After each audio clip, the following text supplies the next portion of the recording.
Elections వచ్చేటప్పుడు ఖచ్చితంగా ప్రజల్లో ఉండి ఖచ్చితంగా ప్రజల మన్ననలు పొంది గెలిచే సీట్లు వాళ్ళకే ఉంటాయి. కొన్ని ఎమ్మెల్యేలు మినిస్టర్ల విషయాలకు వచ్చినప్పుడు మినిస్టర్స్ ఆల్రెడీ ఆ కాన్స్టిట్యున్సీలో వాళ్ళు బలంగా ఉంటారు కాబట్టి ఒకవేళ కొందరిని పక్క కాన్స్టిట్యున్సీకి మార్చినా ఆ 2 కాన్స్టిట్యున్సీని గెలిపించే బాధ్యత ఆ మినిస్టర్ల మీద పెట్టడం అనేది మనం గమనిస్తున్నాం. అండ్ మూడవది, నిజంగానే ఎవరికైనా సీటు లేదు అంటే 4.5 సంవత్సరాలు మనకి అవకాశం ఇచ్చారు. అండ్ ఎమ్మెల్యేలు, ఎమ్మెల్సీలు, ఎంపీల మీటింగ్స్ ఏదైతే గడప గడపకి మన ప్రభుత్వ కార్యక్రమం మీటింగ్స్ జరిగినప్పుడు క్లియర్ కట్గా జగన్మోహన్ రెడ్డి గారు చిన్న పిల్లలకు చెప్పినట్టు చెప్పారు, నాకు మిమ్మల్ని ఎవరిని వదులుకోవటం ఇష్టం లేదు, అందరం కలిసి ప్రయాణం చేయాలనుకుంటున్నాం. నా వరకు నేను ప్రజలకు ఇచ్చిన ప్రతి వాగ్దానాన్ని ఎంత కష్టమైనా కూడా ఈరోజు నెరవేరుస్తూ ఎక్కడా కూడా ఎవరికి ఇబ్బంది లేకుండా చూసుకుంటున్నా. కాబట్టి లోకల్గా మీ మీద బ్యాడ్ లేకుండా చూసుకోండి, ప్రజల్లో ఉండండి, ప్రజలకి నేనిచ్చే సంక్షేమాన్ని లేదా వాళ్ళు కోరుకున్న అభివృద్ధిని నాకు తెలియజేసి చేయమని చెప్పడం జరిగింది.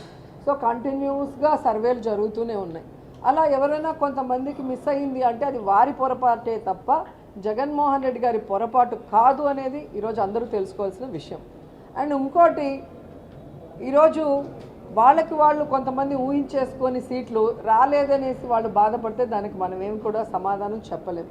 ఏదైనా మార్పులు చేర్పులు ఉన్నా కూడా పిలిచి వాళ్ళతో 2-3 డిస్కషన్స్ అయిన తర్వాతే మార్పులు జరుగుతున్నాయి తప్ప ఎక్కడా కూడా బ్లంట్గా మార్పులు అనేది జరగట్లేదు.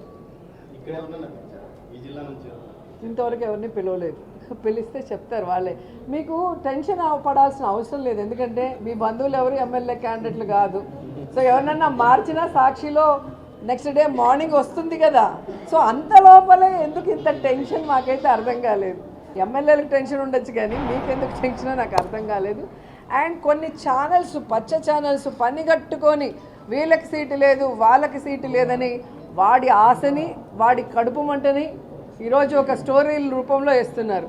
వాళ్ళకి నేను చెప్పేది ఒక్కటే, మీరు ఎంత కడుపు నొప్పితో ఎన్ని స్టోరీలు వేసినా మీ మాటను బట్టి జగన్మోహన్ రెడ్డి గారి సీటు ఇవ్వరు, మార్చరు.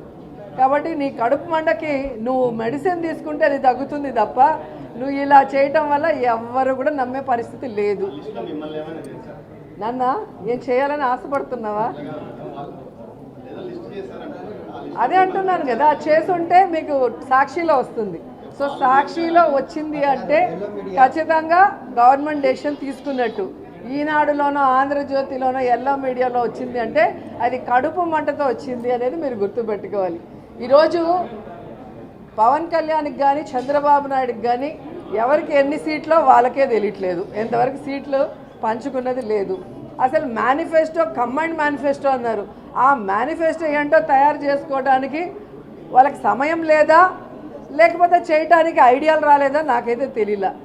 ఒక చోట నించోడానికే భయపడి చేస్తున్నారు చంద్రబాబు నాయుడు, పవన్ కళ్యాణ్ ఇద్దరు 2 చోట్ల నించోవాలనుకుంటున్నారు. సో ఎక్కడి నించోవాలా, ఎలా గెలవాలా, ఎవరికి ఎన్ని సీట్లు తెలియని వాళ్ళు మాకు సీటు ఉందా లేదా అని చెప్పి ప్రచారం చేస్తున్నారంటే ఇది జబర్దస్త్ని మించిన కామెడీగా ఉంది తప్ప మరొకటి లేదు. Please subscribe .news.